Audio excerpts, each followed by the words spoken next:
जूनागढ़ रे शांति श्रृंखलार सह रथयात्रा संपन्न।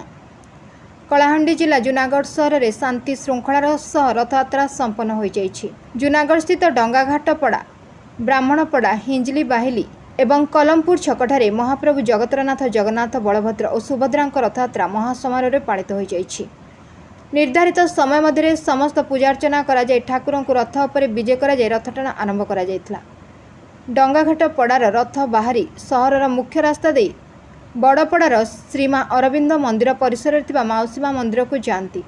सेहीपरि ब्राह्मणपड़ारू रथ बाहरी मारवाड़ी पड़ा स्थित राधाकृष्ण मंदिर को, कलमपुर छक स्थित कांतार श्रीक्षेत्र बाहरी ब्लॉक छकर त्रिनाथ मंदिर को एवं हिंजली बाहाली मंदिर बाहरी हॉस्पिटल छक निकटस्थ लालबहादुर क्लब रे अवस्थान करिथांती। जूनागढ़ रे 4टी जगार रथ टणा होइतिबारु बहु जनगहली देखा मिलता। सेहीपरि जूनागढ़ ब्लॉक रो खसीगुड़ा, राजपुर, अंतरला, चिकिली, गौड़छेंडिया भली अनेक स्थान रथयात्रा अनुष्ठित होइतिला।